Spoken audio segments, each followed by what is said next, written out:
There we go.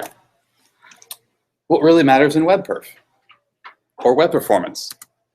First of all, hello. My name is Ian Carrico. I am a web performance artist at Vox Media. That means I am a part of a team of 2, soon to be 3, people at Vox Media who are there purely for the reason of making our sites more performant. My username on the internet is I am Carrico. You can find me, my website there. It's my Twitter handle, my GitHub handle, and my Drupal.org handle, as well as almost every other site on the internet. It's not hard to figure out who I am. What is this? This presentation is all about the critical rendering path, what that is and what that means to make our sites faster, how to test performance and a bunch of tools you can use to do that, some performance tricks that you can use to make your site faster, and further reading, because no presentation will be done without homework at the end. So first off, we're going to talk about the critical rendering path, or here it is. First off, I want to say this chart is stolen directly from Ilya Grigorik. He's the man who literally wrote the book on web performance. Literally. But this is a chart on how your browser actually gets pixels on a screen. When we talk about pixel on a screen, we're usually referring to what's called a paint. And that's at the very right side of our chart, and that's when a user can actually see something. But before it can do that, it needs to figure out the layout, it needs to figure out the render tree, it needs to have both the DOM, which you'll be familiar with, that's your HTML objects, the document object model. You'll hear that a lot when you're talking about JavaScript. Generally, when people are cursing JavaScript, they're really cursing about the DOM. And they also need the CSS object model, or the SOM. I'm going to have that catch on somewhere. I've been saying it for like the past 2 years. No one else uses it.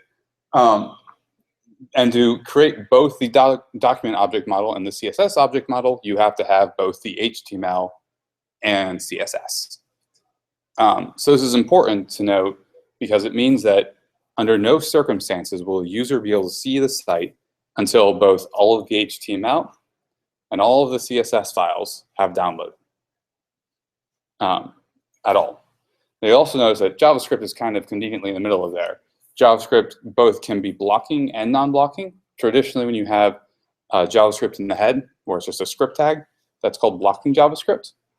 And it means that it will also block the rendering of a paint if those are not downloaded. There are ways we can get around that. But needless to say, nothing can happen until both HTML, CSS, and render blocking JavaScript are all downloaded in the browser. And each one of those will obviously take a bit more time to download. So some rules when we're talking about this critical rendering path. Generally, it's good to talk about we want everything a visible paint within the first 1,000 milliseconds. So 1 second, we want content to be available to the user. And this is kind of a generally agreed upon number due to a bunch of studies that have been done that show after about a second, users stop thinking about the content on your site and start wondering if they left the gas on at home. It's best if we can get the first content that is delivered to users, everything, including CSS and HTML, in under 14 kilobytes. This is because when we're talking about TCP and a connection to a web server, the first data that will come back after, I type in imcarrico.com, and then we have a little back and forth, and it returns back, okay, here is the first data in the server. It'll return about 14 kilobytes. If everything can be contained within those 14 kilobytes, that first packet response, that means your content will get to the user as quickly as possible. If it's bigger than that, then it's going to take more back and forth to get everything back and forth. So we want everything to be small. Everything past 14 kilobytes, we want to async. We want to load asynchronously. So if we can get enough HTML, enough CSS, in under 14 kilobytes, everything else can be loaded afterwards, after we already have a single paint and the user can interact with your site in some way, shape, or form. So when we talk about the CSS portion of our chart, how we do that is we inline critical CSS. So this is the CSS that is absolutely required to get the first view of your page. Instead of putting into a secondary file, you put directly into HTML. And this will do wonders. This means that instead of needing to have the HTML file start downloading and then start parsing and look at, okay, I need to get the CSS file and then do another back and forth in the server and get something else, it is already there and a paint can happen immediately. Load the rest of the CSS with load CSS. It's the first time I said that one out loud. Realize I'm repeating myself. Load CSS is a great little bit of script that Scott Jill wrote at the Filament Group, and it allows you to load the rest of your CSS asynchronously. So it's really, really simple. It basically just puts a link tag back into your head after the first payment happens. For JavaScript, we're kind of going to do the exact same idea. Add async and defer tags to everything you can. So on a JavaScript file, the async tag tells the browser, download it when you can, run it when you can, but don't worry about doing it immediately. Do not block the render. And that tells the browser, okay, we're going to be downloading this, we're going to use it in a second, but we're not going to do anything right now. Defer is similar, except that defer will download it, but then it'll also run in sequence. So if you have several JavaScript files all with defer tags, then it will run the first one first, second one second, things like that. So you can still have order to it. And here's where things get fun. You might remember this browser that no one likes called Internet Explorer. Go for it. Yeah. And so we have to be careful. Internet Explorer does not support the AC Internet Explorer, I believe 9 and before, or it might be 8 and before. Do not hold me to that. Look it up. Do not support the async tag. They do support the defer tag. However, in those versions of IE, the defer tag works like the async tag.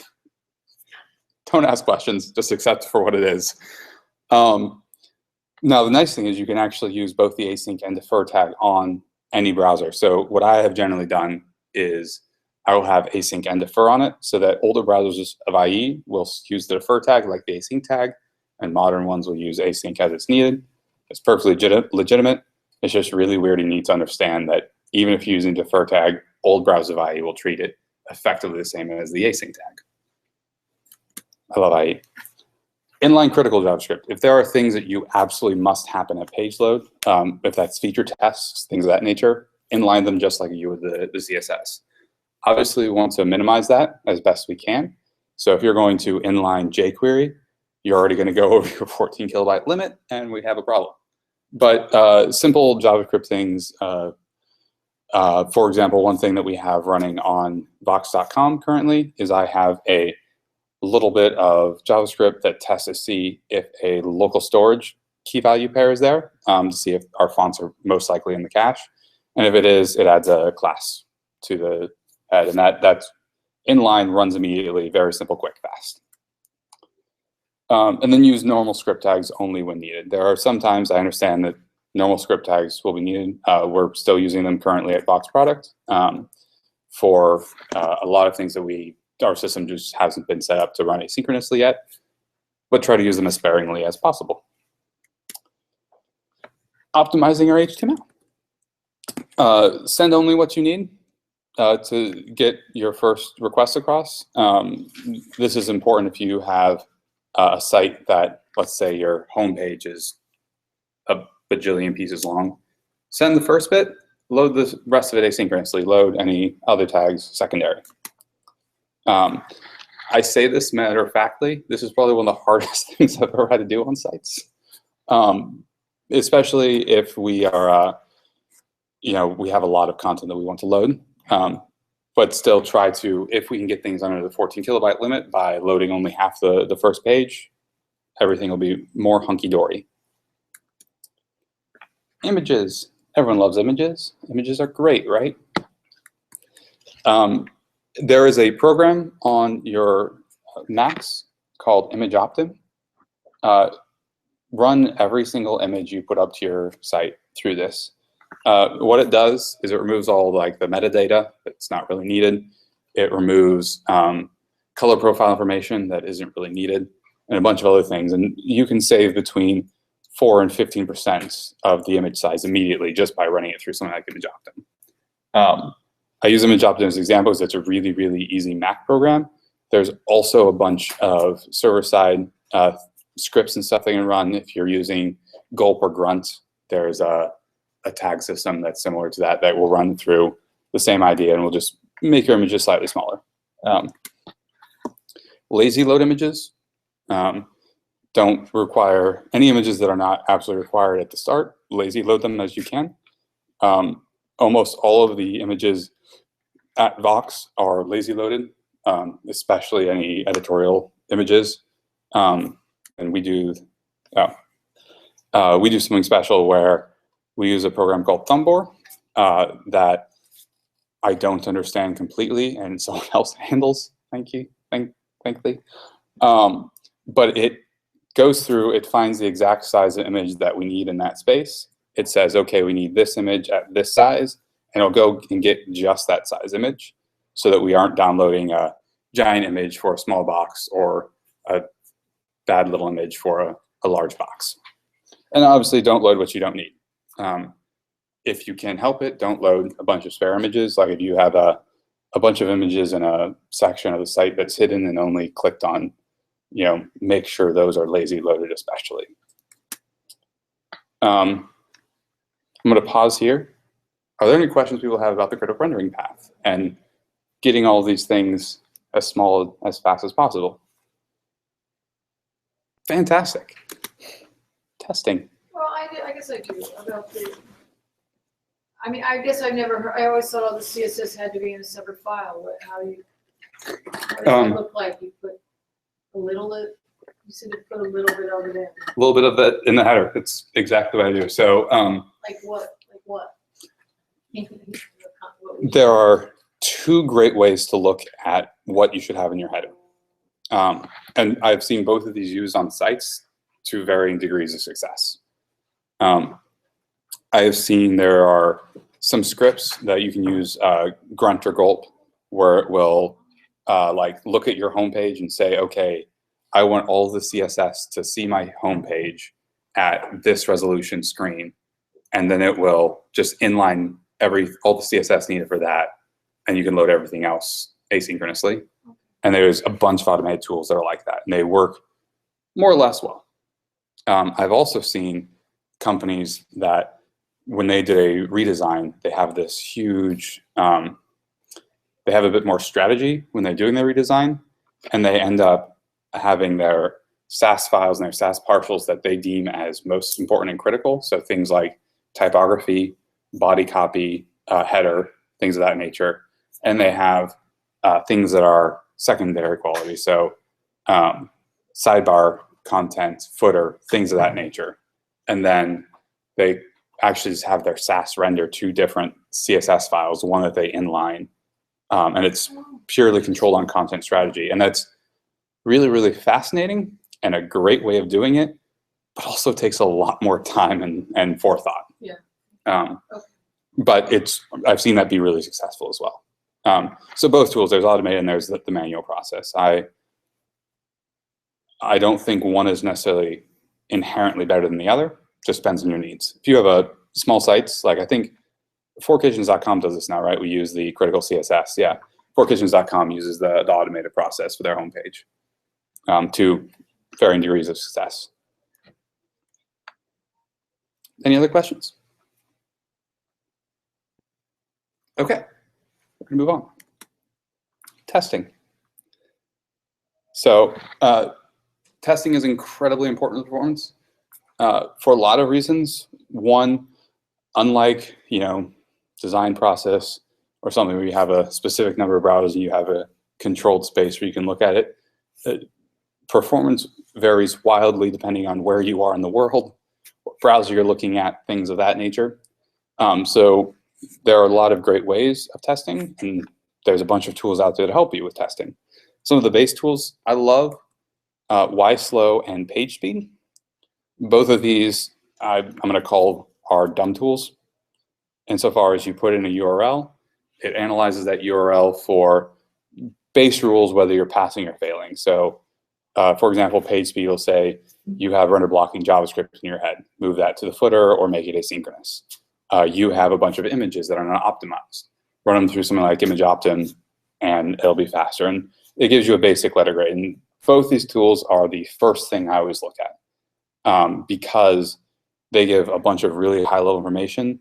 And PageSpeed as well has a Gulp plugin that will not only give you your base information, but also tell you how much it will affect it comparatively. So it'll say, okay, if you optimize all your images, then that will give you that's like a 10-point difference. And if you move all of your JavaScript to the footer, then I'll give you 1,000 points. So you want to obviously do the JavaScript to the footer first, and it kind of gives you a way of measuring what's best and what's less good. But both these tools are great. I highly recommend looking at them. Use them constantly. Then you have Web Page Test. Web Page Test is the other tool that I use perpetually. How many people here have used or looked at Web Page Test? Awesome. So I'm actually, instead of going through this slide, I'm just going to pull up Web Page Test. So Web Page Test is site, webpagetest.org, where you can type in a website URL, find a location, wherever you want. There's literally all across the globe, there are servers that you can use. We're going to stay in Dulles for the moment. You can select a browser, everything from IE 8 through 11, Chrome, Chrome Canary, Firefox, Safari, a Motorola G phone, Nexus 5 phone, an iPhone, everything you can imagine. And then you can have a bunch of settings, how many test runs to do, whether you want to repeat view, capture the video, keep it private, etc. And then it will spit out for you a bunch of information. And this will give you some basic letter grades, time first byte, if you have a bunch of basic things enabled. It'll tell you your, it's kind of hard to see, your load time, your time to first byte, your start render time, your speed index, which is a mathematical formula that you want to be as low as possible, and a bunch of information. It'll show you your waterfall, screenshots, probably the coolest thing. And I'm going to pick on some poor person. Oh, show tests from all users, update list. You can compare two sites. So if you run two tests, let's see here, or more than two tests, I'm just going to select two randomly and hope that their tests are done. Yeah, you can then compare two different tests and look at them side by side next to each other. So what I do a lot, almost every day actually, is I will work on some performance work. I will test master and see on a staging environment of some sort how fast that's going, and then I will do my performance work, deploy that, run the exact same test over, and then I can see side by side, is this helping or is this hurting? And it's a great way of comparing and looking at kind of what's going on. I love web page tests, and I feel really bad for the two people whose tests I just randomly selected. Sorry, guys. So you can do one-off tests to like check, okay, how is my performance on Chrome doing in Brazil, or Chrome on the East Coast, or Chrome on the West Coast, things like that, different locations. You can do comparisons. As I was showing you, comparisons are great. You can do them through more than just two. I've done 4 different tests running at the same time that show, okay, this is what each of these different things are doing, and let's see how it's working. You can also create your own private instances. So it's really, really simple to do this. They have instructions online, but you can just load up a EC2 off Amazon server. They already have them pre-made, and you can have your own private web page test instance where you can run as many tests as you want.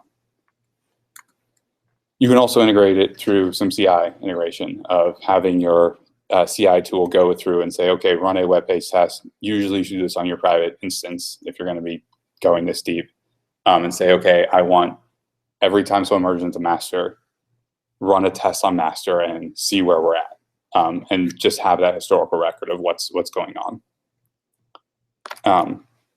Any questions on web page tests? That is a really awesome tool. Like, you can click around and do so many awesome things with it.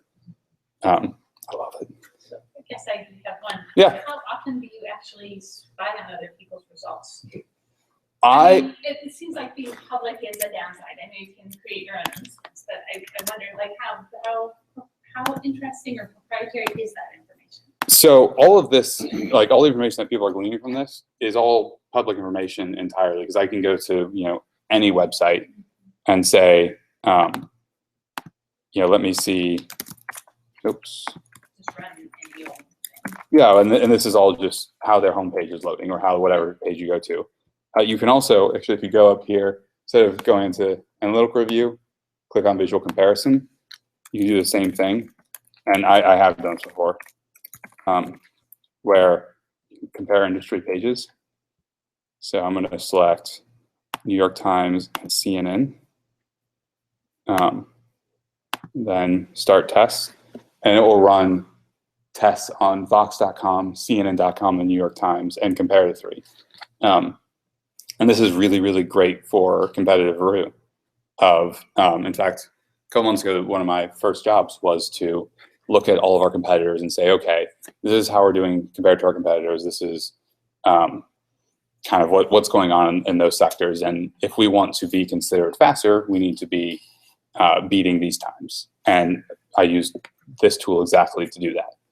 I'm going to let that run in the background while I continue on. And we'll look at that in a second. But yeah, but that's also the reason why we have a private instance, for two reasons. One, we're running tests all the time, like to a level that it would not be okay to put on the public server. And two, we run tests on our staging servers, and we don't want like our staging servers HTTP auth passwords to be up on web page test. So we use that for both of them. Any other questions? Yeah. On my really crappy site, it's really slow. I failed. I got F's and A's. Mm-hmm. It failed a bunch of times it says no max age or expires. Mm-hmm. What is how do I set that? So that is a server config issue. Site grounds. Is that your host? Yeah. So you need to call up them. Yep. All right. I highly recommend using Pantheon hosting. Throwing it out there. I love Pantheon. All right. Okay, moving on. There's also monitoring, constant monitoring. The program I love the most is SpeedCurve for this. SpeedCurve was made by Steven Souders. That's how you pronounce his last name. He is amazing, and he's making this great product. And I'm actually going to show it off in a second. There's also Soasta. I don't know how to pronounce their company name. Sorry, guys. Sosta? New Relic has a product. Google Analytics also will give you some of this data, which is kind of cool. So SpeedCurve is awesome. This is a comparison of all of the Vox.com sites, or Vox product sites. And you can see here, this is kind of the past few months, the slow progress we've made in making all of our sites more performant, and kind of the big moments that we've done things. But it has a bunch of comparison data that you can look at of both if you have multiple sites, or you can compare other people's sites, or you can dig into specific sites of yours to take a look at. I'm just showing this right now because I don't want to go deep into all of that. So can you explain any of those individual spikes on like a single ad? Yes. Those specifically are sometimes bad ads. But does Google Analytics slow down your site? It looked like it was slowing down more. No, and there's actually some great ways that you can have upgrade Google Analytics, I'm going to say, but make sure it's running completely asynchronously. And then I forget the exact setting, but then you can say, send along 1% of our users' data to the server for performance reasons. And it will send along like the page load time for 1% of users, which will give you kind of a good, obviously depending on how many users are going to your site, a good distribution of how things are loaded. For my personal blog, I send all user performance data to Google Analytics because the 100 people I get a month will not overload Google Analytics servers. Okay. Any questions on some of these testing tools? I think, etc. There's a bunch of monitoring tools out there. I've reviewed probably a half dozen at this point. Of all those, we actually also currently we're using both speed curve and a internal tool, which is running both speed curve and our internal tool actually are literally just running web page tests and then grabbing the numbers from it. So they're just pointing at private web page test instances and just running those tests constantly. Yeah. Any other questions or any questions? Okay. My other tool that I use perpetually, and this one I literally have open 24 hours a day, is Chrome's DevTools. I'm not going to go over, seriously, everything Chrome's DevTools can do because this is a purposely high level, but there's a bunch of great videos by Paul Irish about all different things that Chrome DevTools can do. But for the most part, I will have usually Google Chrome Canary's network tab open. I refresh the page, and I can see from there. You can see, what's slowing down a page load, what's, what assets are taking a long time to load, what might be delaying it. With Canary, they also have, and this is enabled by default now, I believe, an awesome tool that you can look at a film strip view. So actually, I'm going to pull this up because I can. Let's open up Canary. Pick a site, any site. Anyone? The Verge. You just had to choose The Verge. So, I believe that's what they call it. so I'm going to refresh. Oh, that's not what I wanted.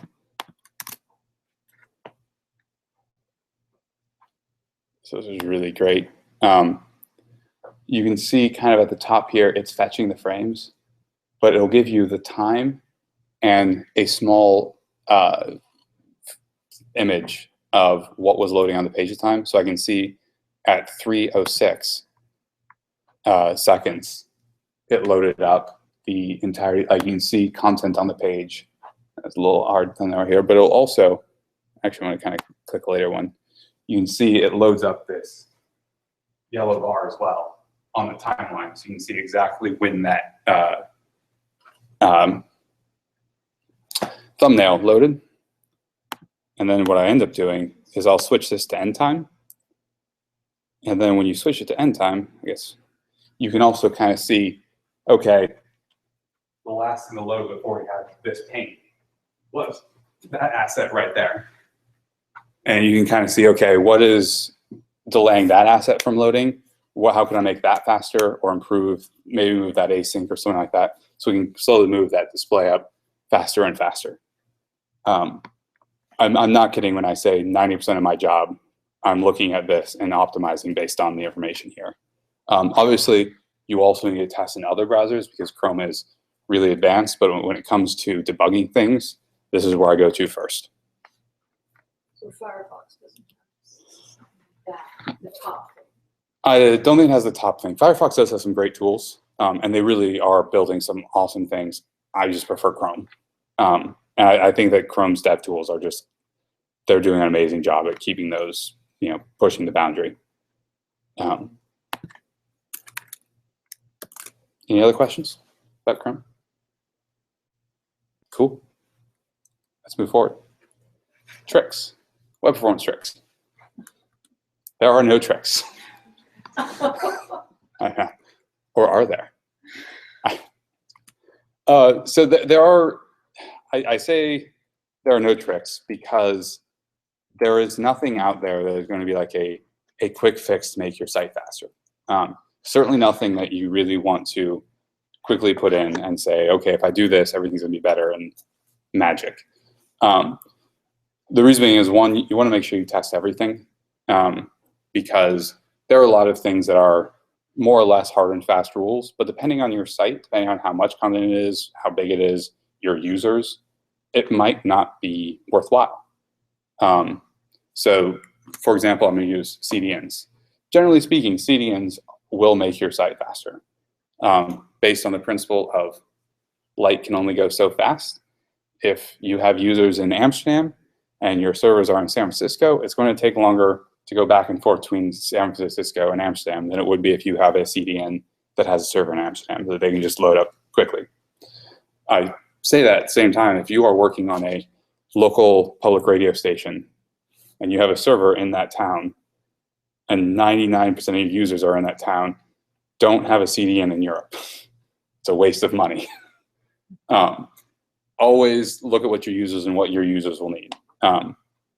I can't emphasize that enough, and that's why I hate using the idea of there's hard and fast rules in web performance, because there are not really rules. There are figure out what your users need and go from there. But generally speaking, CDNs will make your site faster. Yes? So how do CDNs interact with the testing tools that you were using before? I mean, it seems like it would make a difference if you're using a CDN. How Yeah. you might optimize your site? So generally speaking, a CDN, well, there's kind of two different ways of looking at it. A lot of sites will have like their primary domain is loaded through that one server, and then they'll have assets all loaded through a CDN, so that all of those assets will load a lot faster, but that first load is. I like the idea, although it is admittedly harder to have a CDN in front of everything, in which if you have a CDN and you're running tests from, like, let's say web page tests from San Francisco, one from New York, one from Amsterdam, then it will make all of those tests run faster and perform better, as all your users in those cities would have run better and faster, just by having a CDN in front. So when you're building your staging environment and trying to test optimized things, do you put your staging through CDN as well? I'm going to say this. I don't think our assets are loading through a CDN. I'm not quite sure with Vox, but when I'm testing on staging, I test specifically from just a Dulles nearest to our servers, as I'm testing more broad things. But when we're testing production, we do test through CDNs and make sure it's as live as possible. I don't think that our assets are loading through CDN on staging, but they're loading from a server close to where we're running our tests from. It's not ideal, because ideally you would have at least one staging environment that is a mimic of your production, but that's not always possible or easy. Any other questions? Cool. Prefetch. These are some link tags you can add to the top. So there's DNS prefetch, prefetch, and pre-render. DNS prefetch will prefetch a DNS entry. So a good example of this being used is if you have, let's say your domain is www.buyourthings.com, and you have your assets on cdn.buyourthings.com, then you put a DNS prefetch at the very beginning for buyourstuff.com, and then Chrome and Firefox and a few other modern browsers will go and get that DNS entry and know exactly where it is before it even sees an asset from that domain, making sure that when the asset is ready to be downloaded and it goes down the page and says, oh, we need this lazy loaded image from this domain, it doesn't have to go and do a whole DNS, finding the DNS name and connect to the server, does all of that for you automatically. So it's a quick little improvement, but again, test it, take a look at it, make sure it works for you. Prefetch is similar, except you can prefetch a asset. So I've been testing right now of having our logos be a prefetch, so that right at the beginning of the page, when it starts downloading assets, it will also download the logo, so that that is in the page immediately as the page renders, and there's no delay. It's a relatively minor optimization, but it's an improvement nonetheless. Pre-render, I believe, is actually only in Chrome right now, but it will pre-render an entire page. So on my blog, I use this for when you land on the home page, it will download and pre-render the first blog entry or the most recent blog entry, because that is where 80% of my users click the first blog entry. So Chrome will not just download and render my page, but it'll also download and render the first blog entry, so it knows right when you click that, it'll be immediate that it shows up. All great little link tags. There's all a bunch of great documentation online on how to use them, as well as examples, but quick little tricks that are great to use. Any questions on those three? Awesome. Performance budgets. This is really, really important. We actually just put one together at Vox Media for some new work we're doing. But the idea is create a performance budget for your team where you say, under no circumstance are we going to allow our page to be larger than, say, 1 megabyte, or we won't allow more than so many kilobytes of CSS, so many kilobytes of JavaScript. We want it to load from San Francisco in under, this amount of time. We want it to do this and that. And then treat this like any other budget. This is the most important thing, is you can set a budget and say, okay, we want this. But if you then approach the budget and say, oh, JK, it doesn't really do its tool. But if you set this and say, okay, this is just like a financial budget. If we have, this is our wiggle room. And then, you build the site, you're always working on performance as you continue doing it. And you hit that point and say, okay, we can't add any more JavaScript, or we can't add any more load delay. And the designers come and say, but we really want this to interact on the homepage. And they say, okay, we can do that, but we have to remove something else. If we want this, we have to take away that. And it's a great way, the reason I love PREFETCH more than anything is it's a great way of non-technical people seeing the interaction, seeing the issues of performance, and seeing, okay, think of it just like any other budget, and they can say, okay, we can't cross this line, we know that, and it's a fine line that we can draw in the sand and say, instead of, well, it's going to be slower if we add this, it's a hard line of saying, we cannot cross this point. This is a Rubicon we cannot pass. And it's agreed upon set of terms at the beginning of the project, or middle of the project, however it comes to play. There is a link in the slides to a video by Tim Kadlick that explains this far better than I ever can. I encourage all of you to go watch it. Again, these slides are all online, because it's the perfect example of how perf budget works. It's brilliant, much better than I can do. Team building. I'm fortunate that I work for a company that we have a small performance team, and we have 2 people currently, and we're both working hard all the time, but there is no way that 2 people can fix and maintain performance for an entire project, or one person, or even a large group of teams. It takes a village/team to keep performance up. So encourage not just yourselves as individuals or as part of a team, or possibly not even a performance team, just people who care about performance. Encourage other developers to also work on performance and keep that in their mind. One of these things is, give everyone the tools they need to help. So for example, I recently gave a presentation at Fox on the Chrome dev tools and kind of what to look at and what warning signs to see. And people ran with that. They loved it. But also recognize people are doing a great job.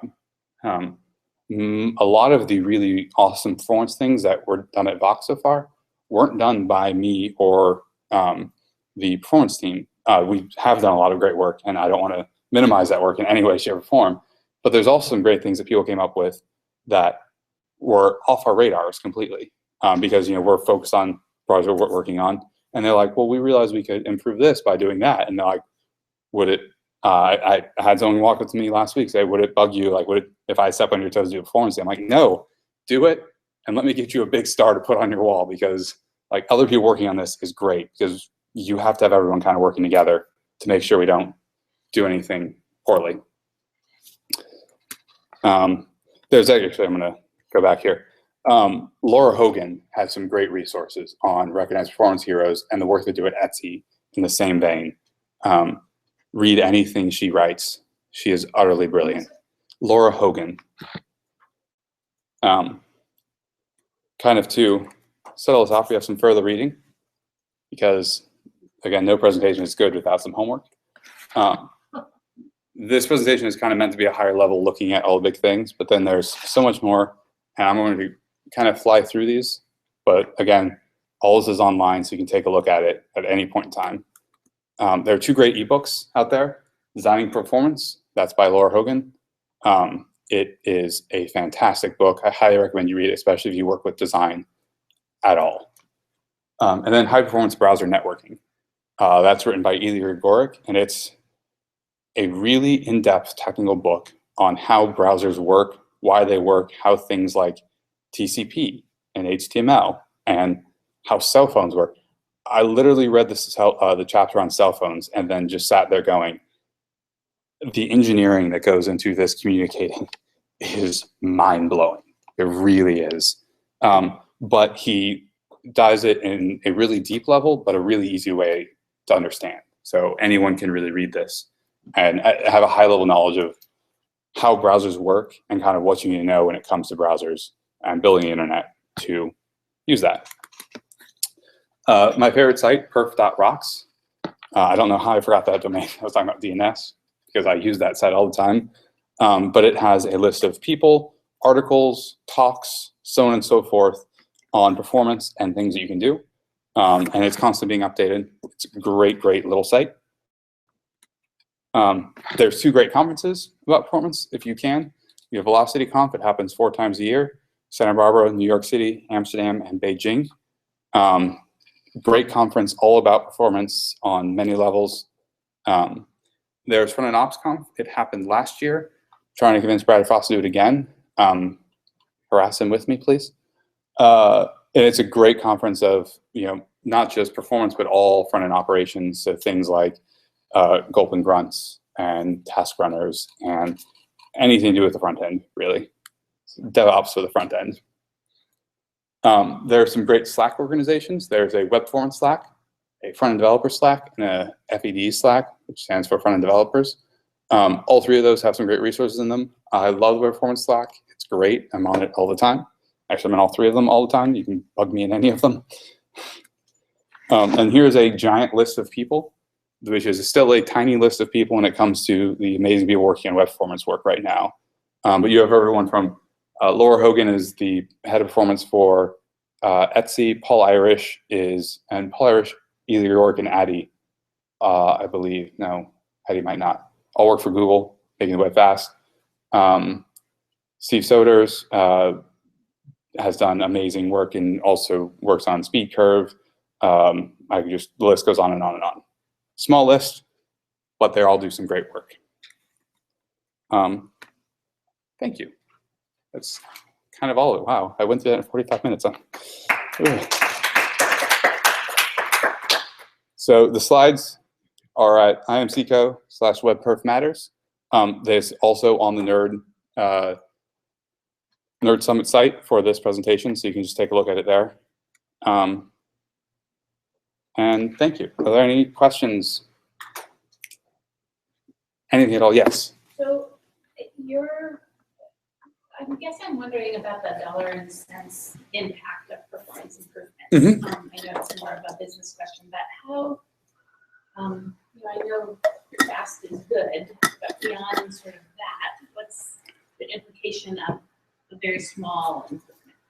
So there are some great studies that Google, Amazon, and Bing are the 3 that I always refer to that put $ specifically to how, they put some, Bing in particular, put some delays in their site purposely and then saw how it affected ad clicks. And it is a direct relation to the slower the site was, the less ad clicks they got. And if you look at the studies, they can give you the exact numbers. I don't have them offhand. But it has been shown for both, ad-based traffic as well as Amazon, who's legitimately selling things. Both of them, when they improved performance, they had much more sales. And with Google, a 1% uptick in ad clicks results in millions of dollars. I don't think necessarily for our sites it's as dramatic for small shifts, but it's still, if you can keep your site under loading in another millisecond, or the other rule of thumb is if you run the web page test, have for a standard cable connection a speed index of under 1,000, and for a mobile phone on 3G under 3,000. It's kind of the general accepted terms, which will result in about same thing, 1,000 milliseconds, is kind of where you want it at. Any other questions? Well, also Google has started factoring speed into rankings. They have. I don't know how much it, as with everything Google, I don't know by how much. It is, it's starting to. Google started to really play games with all the different Yeah. aspects of everything. All the different aspects of everything. Yeah, they are. Whether it'll come up on everything out there, how often it does.